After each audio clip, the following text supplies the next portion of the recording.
Dear God, today as this session opens, we pray that your presence will be before us and everyone who serves in the decision-making process of our city. We pray for direction which will lead our city to be strong and unified. May we continue the legacy of our founders. May we be granted this day the wisdom to make decisions which will be for the good of our city. We also pray for your special blessing on all those who are working to transform our city and make it a better place to live and work. Amen. Please join me now in honoring America. I pledge allegiance to the flag of the United States of America and to the republic for which it stands, one nation, under God, indivisible, with liberty and justice for all. Again, good evening. Mr. Clerk, roll call, please. Councilor Elliott. Here. Councilor Martin. Here. Councilor Mendonça. Councilor Mercia. Here. Mayor Milanazzo. Here. Councilor Murphy. Here. Councilor Broderick. Here. Councilor Caulfield. Here. Councilor Dakota. Here. 8 present, 1 absent. Thank you. Chair recognizes Councilor Rita Mercia. Thank you, Mr. Mayor. I'd like to offer a moment of silence and darkened chamber for 2 outstanding women.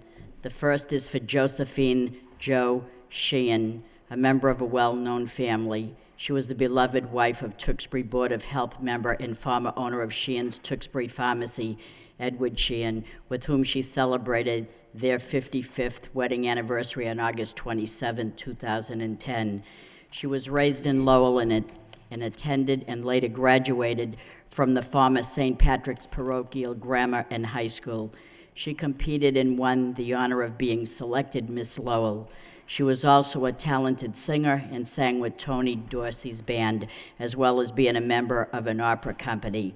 In addition to her beloved husband, she is survived by her children, Brian, Nora, Scott, and Joni Golden, and her husband, State Representative Tom Golden, 9 grandchildren, and her sister, who happens to be my dear friend, Helen Stone. And secondly, I'd like to offer a moment of silence and darkened chamber for Beatrice Ramirez of Lowell and formerly of the Centerville section of the city. She was the beloved wife of the late George Ramirez, who died December 25, 1981. Very faithful to her church, Beatrice was a communicant of St. Michael's Church in Lowell. A widow at age 42, Beatrice worked 2 jobs for many years and was dedicated to providing a warm, loving home and an education for her 4 children, Elizabeth, Liz, Cryan, Gloria Ramirez, and 2 sons, attorney and former city councilor George Ramirez and Lowell police officer Carlos Ramirez, 6 grandchildren. We offer our deep sympathy to the family, relatives, and friends of Beatrice Ramirez and Josephine Sheehan. Thank you. Thank you, Councilor Mercia. Councilor Martin.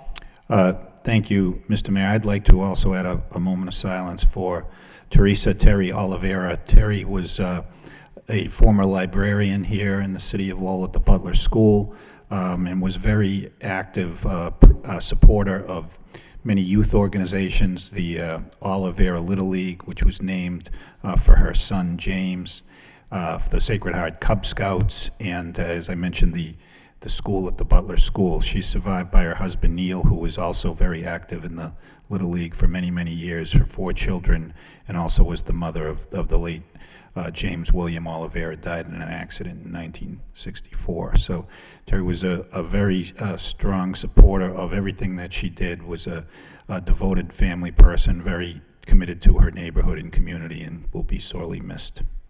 Thank you. Let us all now rise in a moment of silence and darken chamber.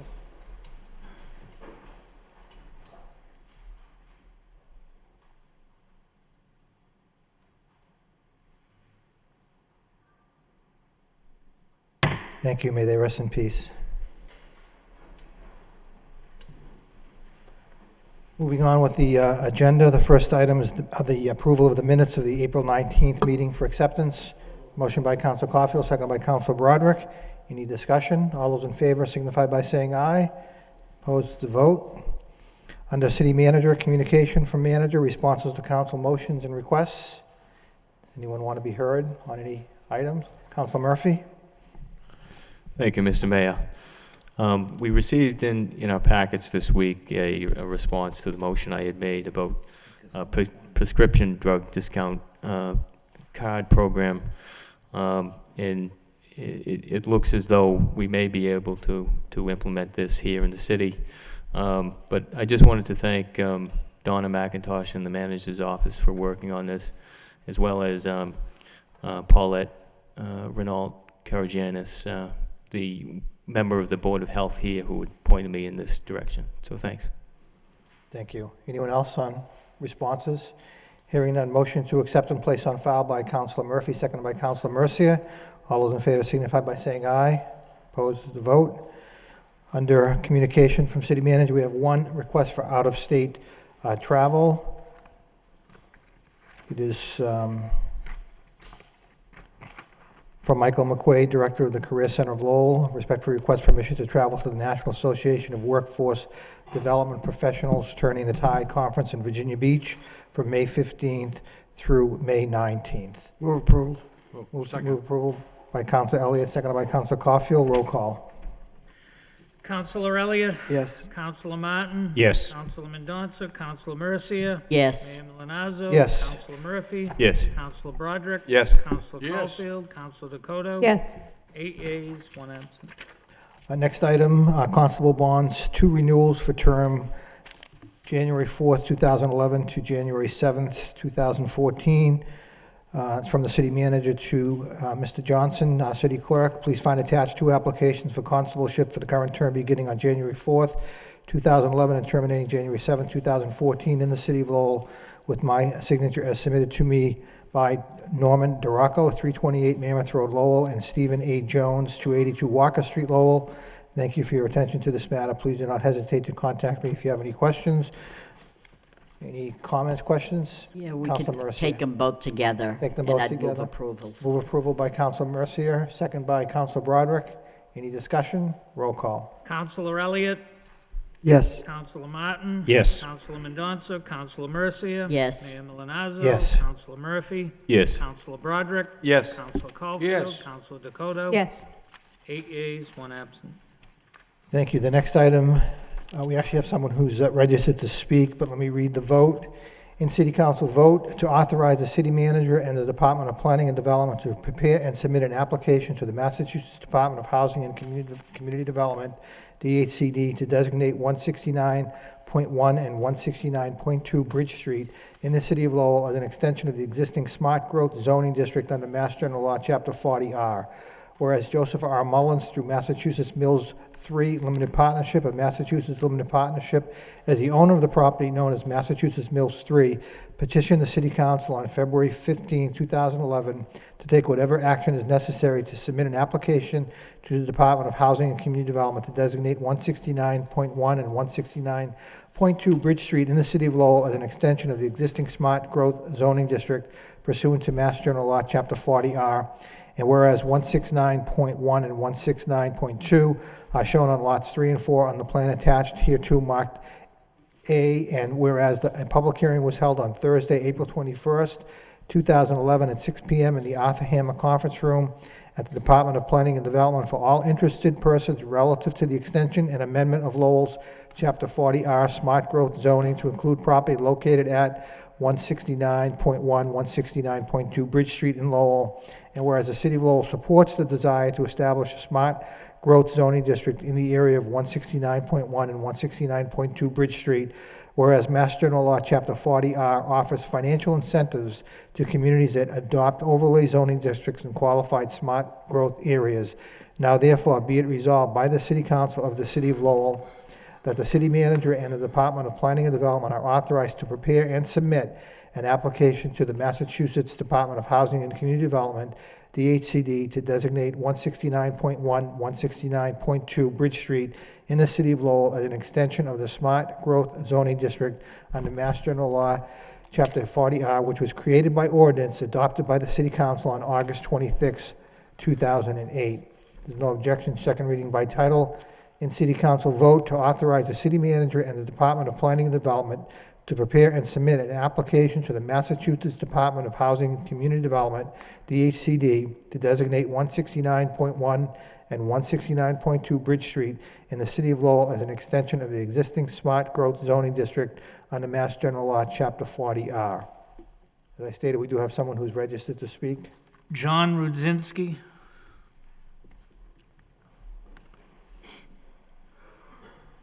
Thank you. John? Just wanted to express my appreciation to the city staff as well as the city council, assuming this is approved. It's an important, I think it's important for the well-known Massachusetts Mills project to be able to get going, and this is the vehicle that will allow it to be built, and I'm happy to take questions if there are any. Right, thank you. Thank you, John. What's the wish of the council? Move Counselor Elliott? approval. No, Counselor Elliott. Thank you. Can you tell me how many units, Mr. Manager or Mr. Wazinski, have proposed under this? Sure. There are two buildings that would be in the extension of the zone, and in total they would contain 125 units.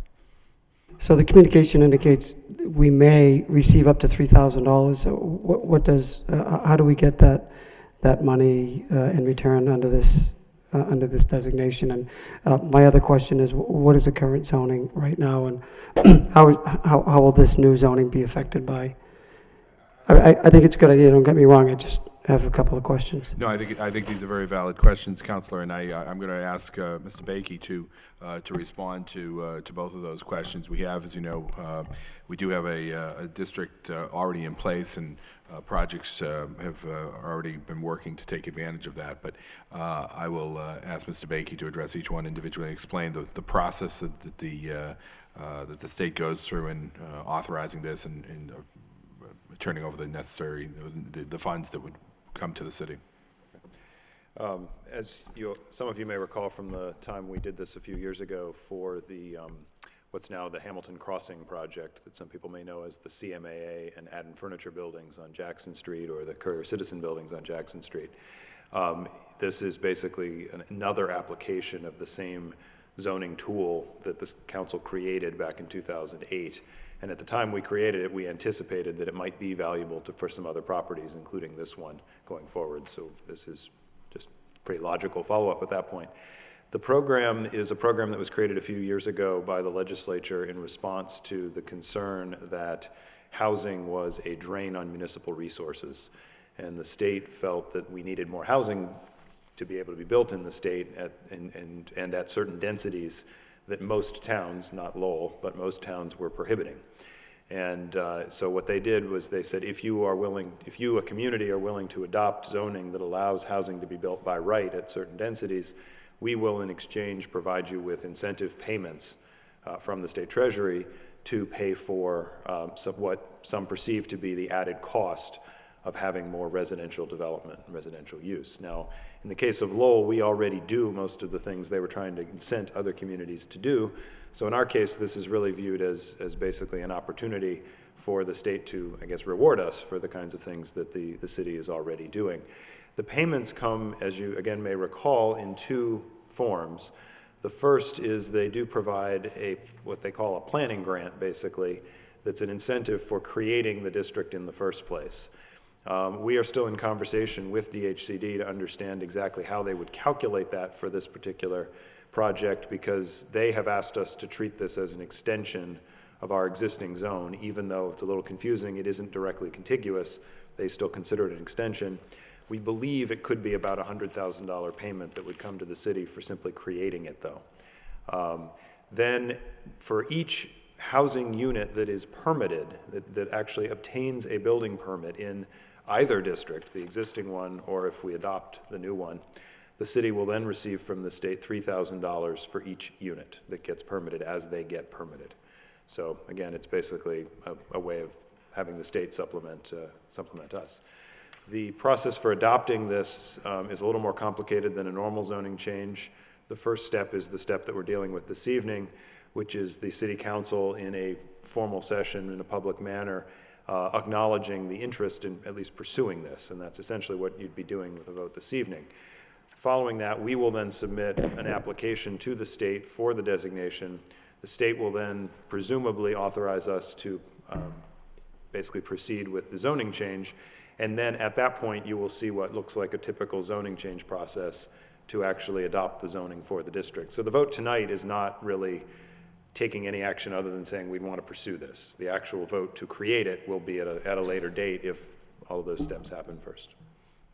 Thank you. Thank you very much. There was one up. The memo indicated there was one person that was opposed to this. What was, at the hearing at Planning and Development, what was the concern? The party that spoke at the hearing at Planning and Development was Attorney Catherine Flood, who was representing a property owner in the mill complex, a condominium property owner, that just had some concerns, primarily with some previous attempts to redevelop this property, which differed from what is now being proposed. And I think ultimately the concerns that were raised there, my understanding is the developer is already in conversation with them to address those concerns. So we hope that can get resolved. And just one last question out of curiosity, what time frame, once the state presumably approves this, once the zoning change is adopted, again, presumably, what is your time frame? Yeah, from a development point of view, there are two buildings in play here, what's known as the Picker House and the Boiler House. They're the two prominent buildings that are right on the river. We're going to address them one at a time. So the Picker one, which is the interior one, will go first. So we've applied, we will be applying this week to DHCD for financing. That's independent of this matter that you folks are taking up. And frankly, the way things go, it's going to take 12 to 24 months to get started on that building, just to be realistic. But once we start, we'll do that whole building, and then we'll go tackle the second one, which is the one that's on the river, the Boiler House. Okay. Well, this is a good thing. I'm going to support it. We have all probably filed motions. It's clearly an eyesore as one of the gateways into the city, and I think this is a positive step to moving that project forward. Thank you. Thank you. Manager Lynch? Just if I could follow up to the council's questions and his comments at the end there. This is, as everyone knows, has been a trouble project for us to move forward on for a variety of reasons, dealing with some public safety issues that the fire department had regarding this development.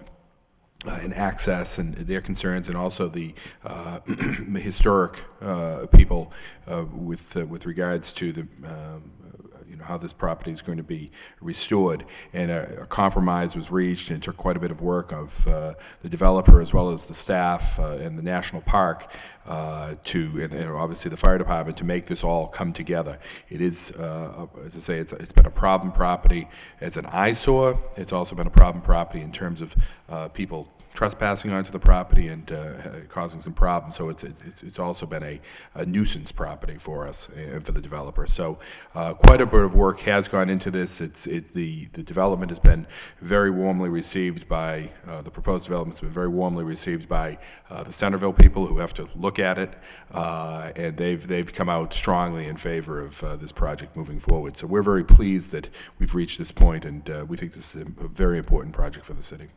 Thank you. Councilor Caulfield and Councilor Broderick. Thank you, Mr. Mayor. This is the old Mass Mills project.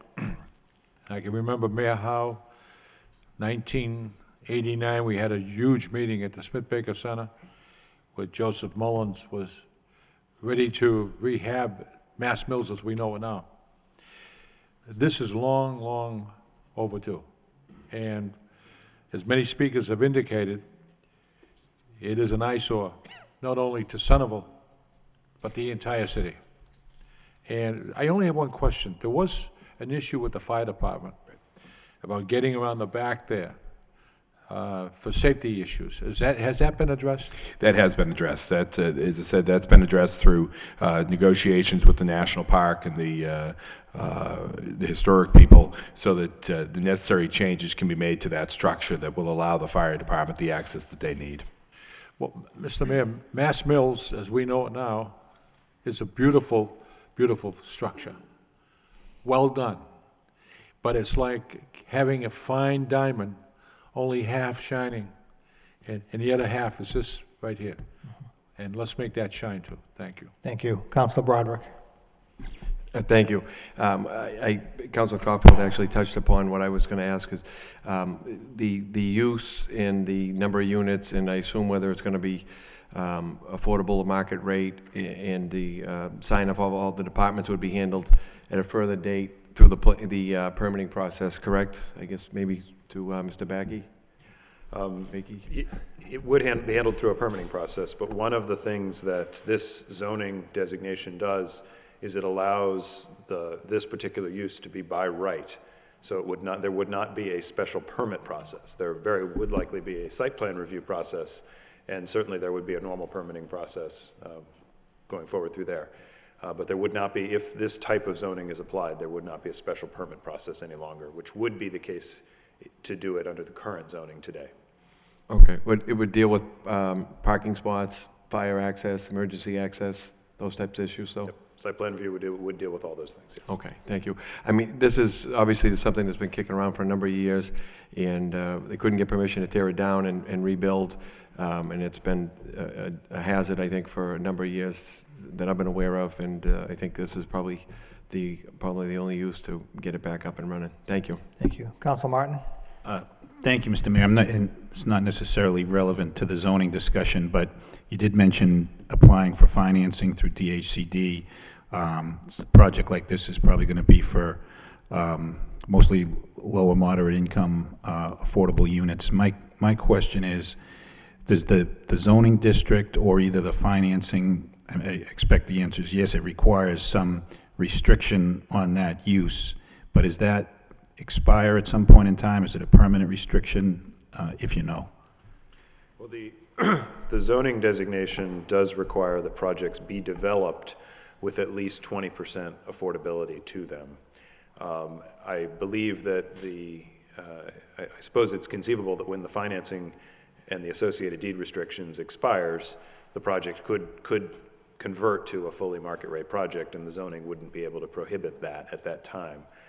We do know it tends to be a challenge and often not desirable to allow projects that have become affordable to convert, but that's a question that would occur many years in the future. Right, but at the time, you'd have the ability to evaluate the mix and all that. So it's not forever necessarily. Might be 40 years from now, but... It won't be 4 years from now, but yes, it is not. It'll be 40 years. Yeah. Okay, thank you. Thank you. Anyone else? Motion by Councilor Mercia to approve, second by Councilor Dakota. Roll call. Councilor Elliott, Yes. Councilor Martin, Yes. Councilor Mendonça, Councilor Mercia. Yes. Mayor Milonazo. Yes. Councilor Murphy. Yes. Councilor Broderick. Yes. Councilor Caulfield. Councilor Dakota. Yes. 8 yeas, 1 absent. Thank you. Next, in City Council vote, authorizing the city manager on behalf of the City of Lowell to accept a gift from the Lowell Regional Transit Authority of a 1993 Ford Cut Van E350 bus vehicle identification number 1FDKE30M2PHB09095. Whereas Lowell Regional Transit Authority desires to donate a 1993 Ford Cut Van E350 bus for use by the City of Lowell, and whereas the City of Lowell desires to accept the gift of said motor vehicle, now therefore be it voted that the city manager be and he is hereby authorized in the name of the City of Lowell to accept a gift from Lowell Regional Transit Authority of a 1993 Ford Cut Van E350 bus for such purpose as it deems advisable pursuant to Mass General Laws, Chapter 44, Section 53A and a half. Be it further voted that we, the members of the City Council of the City of Lowell, jointly and severally do hereby commend and officially extend the gratitude of the City of Lowell to the Lowell Regional Transit Authority for the generosity displayed through the donation of the aforesaid motor vehicle to the City of Lowell. Second reading by title in City Council vote, authorizing the city manager on behalf of the City of Lowell to accept a gift from Lowell Regional Transit Authority of a 1993 Ford Cut Van E350 bus. Motion to approve by Councilor Broderick, seconded by Councilor Martin. Any questions? Roll call. Councilor Elliott. Yes. Councilor Martin. Yes. Councilor Mendonça. Councilor Mercia. Yes. Mayor Milonazo. Yes. Councilor Murphy. Yes. Councilor Broderick. Yes. Councilor Caulfield. Yes. Councilor Dakota. Yes. 8 yeas, 1 absent. Thank you. In City Council vote, authorizing the city manager to apply, accept, and expend funds from a grant from the Commonwealth of Massachusetts Department of Public Health to be administered by the City of Lowell Health Department. Whereas the Commonwealth of Massachusetts Department of Public Health, through the Public Health District Incentive Planning Grant, has available to the City of Lowell in the amount of $20,000, and whereas the City of Lowell is desirous of applying for, accepting, and expending said grant from the Commonwealth of Massachusetts Department of Public Health, and whereas the grant will make available to the city the sum of $20,000 to provide funding to be used to study the feasibility of forming a proposed regionalization health district. Tri-Town. Now therefore be it voted by the City Council of the City of Lowell that the city manager be and is hereby authorized to apply for, accept, and expend funds from the Commonwealth of Massachusetts Department of Public Health through the Public Health District Incentive Planning Grant in the amount of $20,000 to provide funding to be used to study the feasibility of forming a proposed regionalization health district, Tri-Town.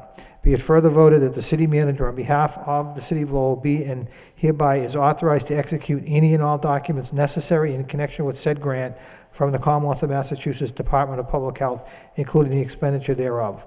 Second reading by title. In City Council vote authorizing the city manager to apply, accept, and to expend funds from a grant from the Commonwealth of Massachusetts of Public Health to be administered by the City of Lowell Health Department. What's the wish of the council? Move approval by Councilor Elliott, seconded by Councilor Dakota. Roll call. Counselor Elliott? Yes. Counselor Martin? Yes. Counselor Mendonça? Counselor Mercia? Yes. Mayor Milonazo? Yes. Counselor Murphy? Yes. Counselor Broderick? Yes. Counselor Caulfield? Yes. Counselor Dakota? Yes. 8 yeas, 1 absent. Thank you. Vote in City Council order to provide overtime and related supplies to repair service, monuments, fences, water lines, signs, poles, cemetery avenues, and various trees, etc., that were damaged during the winter months for the City of Lowell Cemetery Department. Ordered by the City Council of the City of Lowell as follows: that the amount of $50,000 be transferred from various accounts, all of which are more fully described in Attachment A, to various accounts in deficit, all of which are more fully described in Attachment A. Order recommended and introduced by Thomas Moses, Acting City Manager. Second reading by title in City Council order to provide overtime and related supplies to repair and service monuments, fences, water lines, signs, poles, cemetery avenues, and various trees, etc., that were damaged during the winter months for the City of Lowell Cemetery Department. What's the wish of Council Caulfield? Yeah, thank you, Mr. Mayor. I just have a question on perpetual care. It seems as though that we're going to that account more often than not. We're going into that for $30,000. There's $41,000 left. How much was in that account a year or so ago? I don't have that figure right off the top of my head. I could look it up. What I'm concerned about, people are paid for perpetual care, and we must live up to that agreement that we. That is correct, and we're limited by law as to how much we can take out. We can only take out the interest. You can't take out the principal. So how much do we have it in now? Madam Auditor, would you know? Exactly what it says here. We currently have 41,009. I don't have the balance from last year. Okay, I can get that for you. okay. That's This my concern. represents the interest portion. Right. All we're taking out is the interest of Correct. perpetual care? Right. The 30,000 is only a portion of the money that's available that can be taken out. The other 41,000 is still just interest money. Yeah. So you can, in each year that the interest that we accumulate. $41,000 is what we have left in that account now. No, that's just the interest. Just interest? Right. Okay. The- I would the- like the to know what we have in the account for next week. Just, okay, thanks. Thank you. Councilor Elliott. What is the principal approximately? I don't have that here. 10 million? 12? No. Okay, I think that's what Councilor Caulfield was It's a getting at. It's a It's a substantial substantial amount of money. That's right.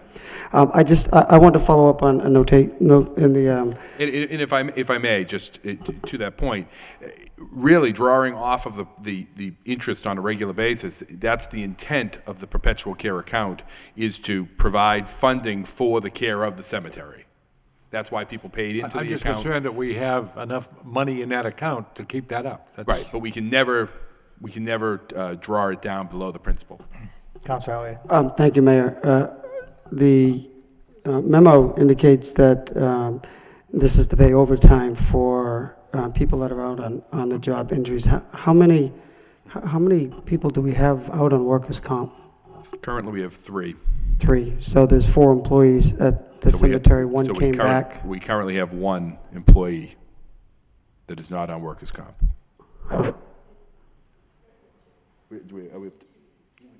One came back, excuse me. Okay. One had came that. back, so there's a total we of now 2 have two. employees? Two Okay. employees. Okay. Thank you. Thank you. Which is the wish of the council? Okay. Move approval by Councilor Broderick, seconded by Councilor Mercia. Roll call. Councilor Elliott, Yes. Councilor Martin. Yes. Councilor Mendoza, Councilor Mercia. Yes. Mayor Milonazo. Yes. Councilor Murphy. Yes. Councilor Broderick. Yes. Councilor Caulfield. Yes. Councilor Dakota. Yes. 8 yeas, 1 absent. Thank you. We have one public hearing scheduled for 7 p.m. Pole location, National Grid to replace one pole on 11th Street. I'd like to open the public hearing for all those wishing to speak in favor. Name and address, please. Michelle Stacy, Drake at Mass. I'm a representative for National Grid Electric side. At 181 11th Street, the customer requested a pole be moved because he's doing service to his driveway. So it's pole 1 on Aberdeen Street that they're looking to move about 10 feet. Okay. So it should be marked and staked where the new pole's going to go. Okay. Thank you. Anyone else wishing to speak in favor? In favor, that portion of the public hearing is closed. Those wishing to speak in opposition? In opposition?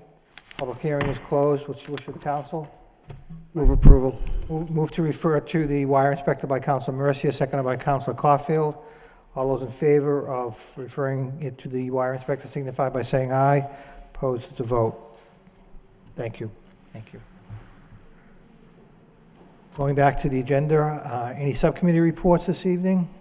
Councilor Caulfield. I don't have a report, Mr. Mayor, but I want to let the council know, and the viewers at home know, that the Public Safety Subcommittee will convene a meeting next Tuesday at 5 p.m. and to discuss the report that you gave the council pertaining to dangerous dogs, et cetera. 5 o'clock, Yes, and May 2nd. I'm going to request the manager have the police chief here and all necessary personnel to answer any questions that the subcommittee might have. Thank you.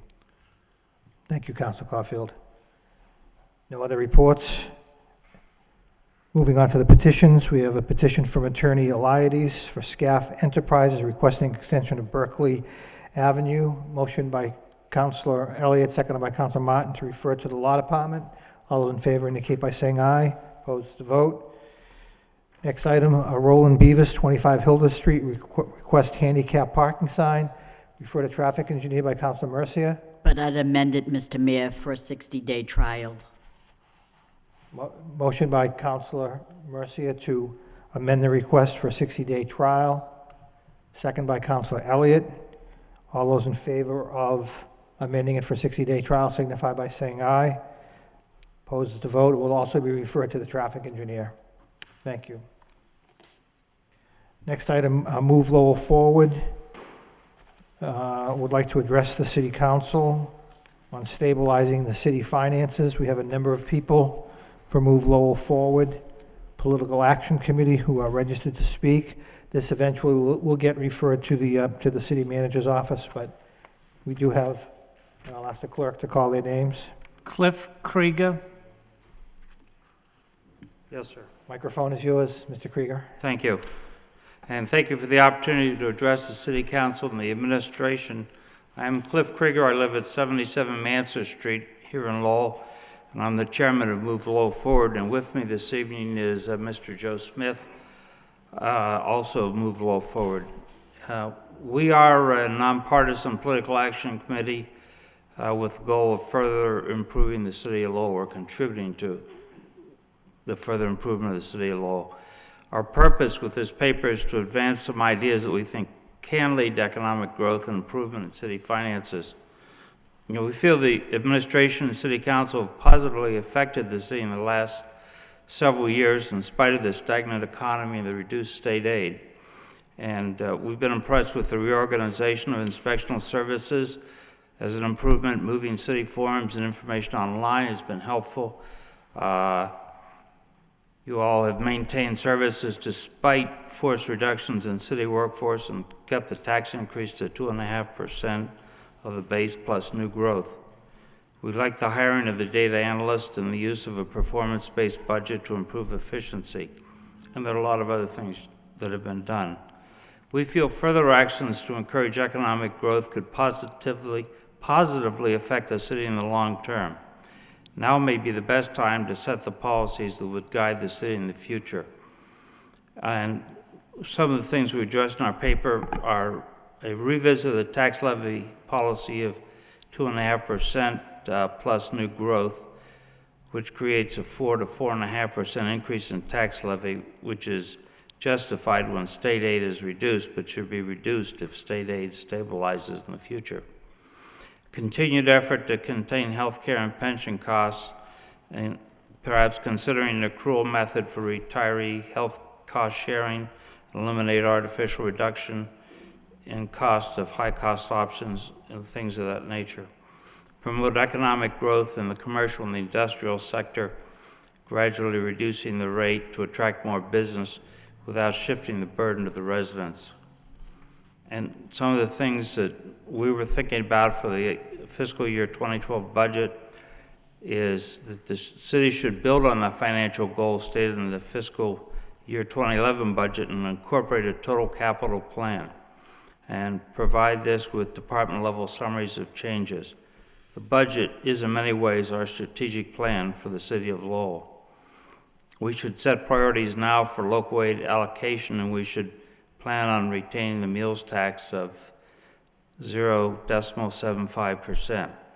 We would like to see open examination of programs that both cost and save money, such as our energy performance contract projects, the street lighting purchase program, and our trash and recycling program. We'd like to see more about our Plan Enterprise Fund costs and revenue.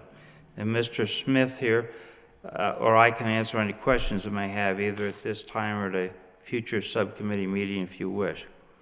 In conclusion, the city has improved its financial situation despite difficult economic times, and you are all to be commended for this. But continued economic growth is key for jobs availability and increased revenue to stabilize the finances while reducing the burden on residential taxpayers. It is not enough to educate our youth. We need to give them the vision of jobs for them to fill upon graduation, and those jobs will sustain Lowell for many more years. Thank you very much. Thank you, Cliff.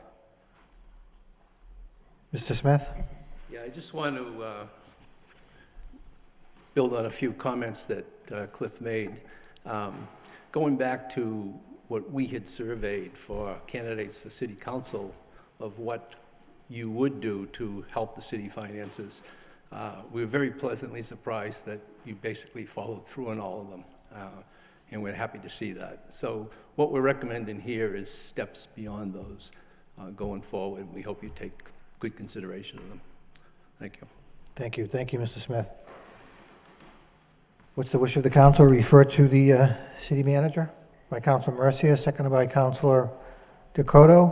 All those in favor of referring the documentation received this evening to the city manager signify by saying aye. Opposed to vote. Thank you. Moving on to the motion portion of the agenda. The first motion by Councilor Mercia. City Council requests the city manager have the proper department address the diseased and rotted tree in front of 86 Upham Street. Second by Councilor Elliott. Councilor Mercia. Thank you, Mr. Mayor. The motion does speak for itself. Thank you. Thank you. All those in favor? Mr. Manager? I just wanted to let Councilor Mercy know that we've already gone out and looked at the tree. It is in fact diseased and it will be coming down. Thank you. All those in favor of the motion signify by saying aye. Opposed to vote. Thank you. Next motion by Councilor Murphy. Motion, City Council requests a city manager to review the visible recycling policy to increase the diversion of recyclables from the waste stream. Second by Councilor Broderick. Councilor Murphy.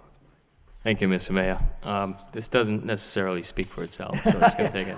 I almost couldn't read it. So interpret it. Basically, this isn't imposing any new requirements. The state already bans certain recyclable materials from the waste stream, but this is to help in really the enforcement of our current trash ordinances and to work towards that goal of really reducing our tipping fees by encouraging more recycling and diverting that from the actual waste stream. And it might also help in the application for state grants that would further help support actually going about enforcing this, because I know there's probably some actual issues in terms of staffing, being able to follow through on that. So to get a report back on the implementation of or change in ordinances to accommodate this, so that we are able to make some savings in our recycling program. Thank you. Okay. Thank you, Councilor Murphy. Manager Lynch? Very quickly, this is an excellent approach. It's been very successful in a number of communities and around us, including Andover and Chelmsford and some other communities that have done it 5 or 6 years ago. The Solid Waste Advisory Committee is in fact working on this, and hopefully we'll have a recommended ordinance for the council in the very near future. So we're hopeful that we can do that in response to the council's motion. Great, thank you. All those in favor of the motion signify by saying aye. Opposed to the vote. The next motion by Councilor Caulfield, and we do have someone registered to speak. Motion, City Council requests the city manager to report on the health effects, if any, caused by the placement of cell towers on city structures. Second by Councilor Mercia. Councilor Caulfield. Thank you very much, Mr. Mayor. I received a call from Mrs. Rourke Friday, and she was overly concerned with the health issues at the water tower at Wedge Street, and I indicated to her that I would file a motion, which I did, to get those health concerns answered. And today, I also received a packet from another concerned citizen. I know this person very well, know her husband very well. And this packet, I read through this packet, and it is alarming. And they have taken tests in Australia, Germany, and Israel. And it shows a definite health risk. But reading through this packet, I'll read this to you. It also indicates already more than 500 cases have sprung up across the country in which people have tried to stop cell phone sites from being constructed, according to Washington Attorney Ed Donohue, who represents several cell phone companies. And this next paragraph is a little alarming. Most of the time, the cell phone companies win because, as it stands, federal law does not allow rejection of a tower based on health risk. Now, I'm bringing this forward for the manager. I know this is coming up for the Zoning Board of Appeals in a month, and I want all these health issues answered for not only the constituents in the Highlands, at Wedge Street, so forth, but for everyone in the city. And I also, Mr. Manager, learned today that there's a state regulation that was passed January 1 of this year, that cell towers that is attached to a water tank has to have a catwalk. Is that true? I'm not aware of that, but we can. Well, this is what I learned today. And if a catwalk is attached to that water tank, who would pay for that, and how would it affect our warranty on that water tank? So that's the issues I'm bringing forward. I'll give you all this information, but I think it's fair. If one person has a question on the health issues, I think it should be addressed, looked into, and presented in an honest way. Thank you. Thank you. Thank you for bringing it forward, Councilor Caulfield. Councilor Mercia? I don't know Yes. if we wanted to recognize our speaker, but Councilor Mercia? Thank you, Mr. Mayor. I know that on January 18th, this council voted to authorize the city manager to enter into a lease agreement with T-Mobile. And I think we all voted for it except for you, Mr. Mayor. I think that you voted no. And at that time, we knew that it would go to the ZBA. And I know that there is a concern about the health risk. I know that some think it's severely destroying people that live beneath it, and that Leukemia is on the rise because of it. It emits some sort of electromagnetic forces or energy. Some say there's no danger. So I don't know, but I read today quite into it that some people say it's bad, some people say it isn't. I don't know that. You can make an argument for either side.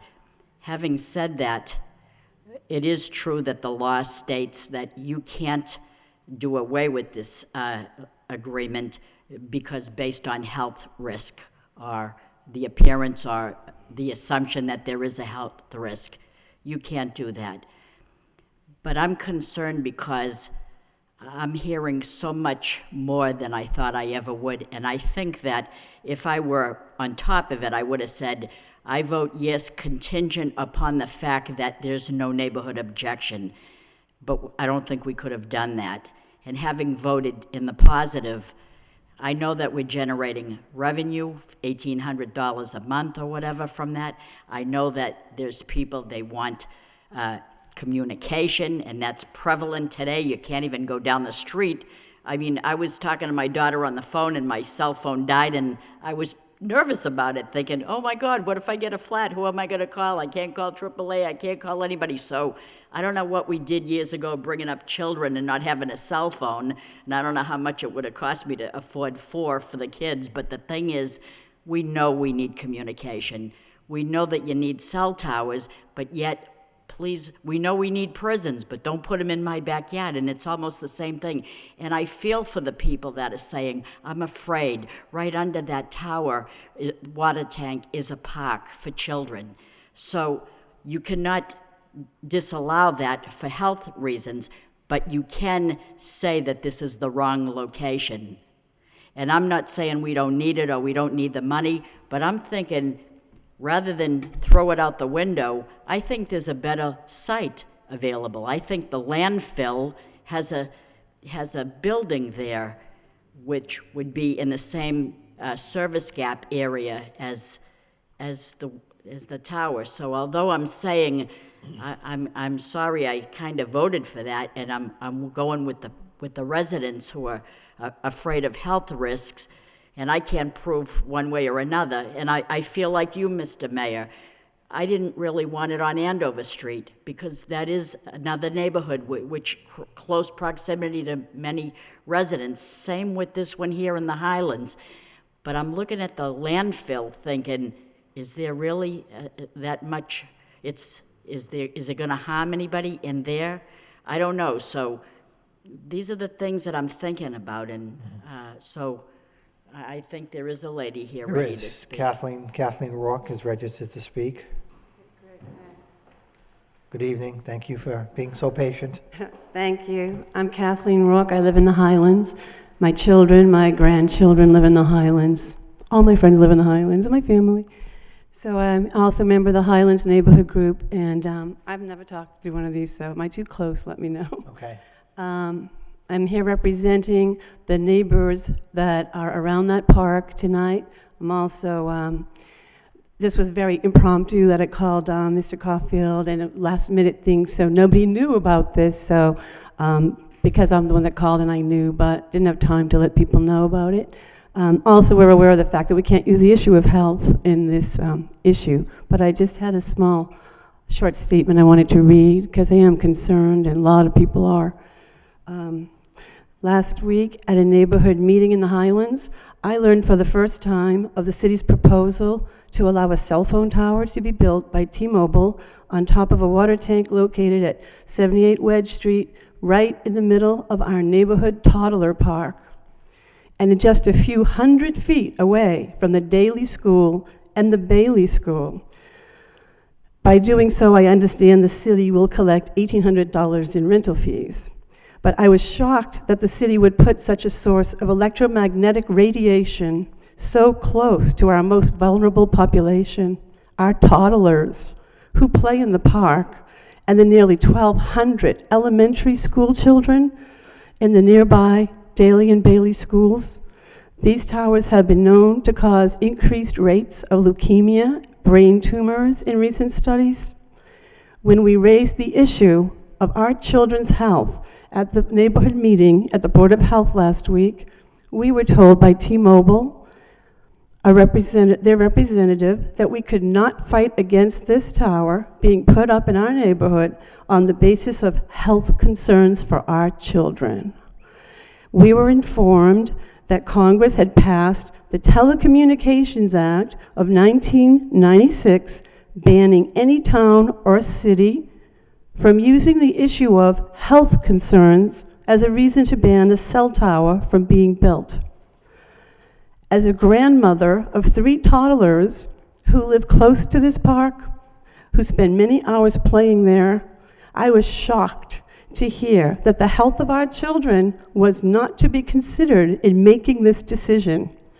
When I expressed this at the meeting, I was promptly told by the T-Mobile rep that if the city attempted to use the issue of health concerns in stopping this tower through our appeals bid, then the T-Mobile would sue the city of Lowell.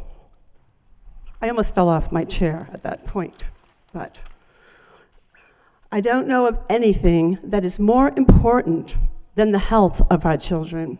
I don't care that Congress was lobbied by the telecommunications industry to pass this law 15 years ago, before the possible dangers of cell phones and cell towers began to be known to the American public. Also, if cell towers are so safe, as they claim, why do they feel they had to legislate a ban on the American people from ever opposing them on health concerns? Did they know something way back then that they weren't telling us? All of the studies on the safety of these towers have been conducted by the telecommunications industry themselves. The government is sorely lacking in conducting any unbiased, independent health studies on these sources of radiation. How many years did the government tell us that tobacco was safe? Preservatives in food, pesticides? It's always the same story. Everything is deemed safe until years down the road, when the true statistics take their toll in lives lost to cancer, leukemia, etc. In studies in Australia, Dr. Bruce Hawking found children who live close to cell towers had twice the rate of leukemia than those living miles away. In her book, The Secret History of the War on Cancer, the author, Dr. Deborah Davis, director of Center for Environmental Oncology at the University of Pittsburgh Cancer Institute, writes, with respect to the risks to children living close to electromagnetic fields from cell phone towers, well-respected researchers believe there is a growing body of evidence that shows there's a serious problem, and they are not the only ones who are suggesting this. The World Health Organization now classifies EMF, electromagnetic frequency, as a possible human carcinogen, as has the National Institute of Environmental Health Sciences. Also, 100 scientists and physicians at Boston Harvard University School of Public Health have called cell phone towers a radiation hazard. One of the Highlands residents who signed the petition, this petition, by the way, I don't speak for myself tonight.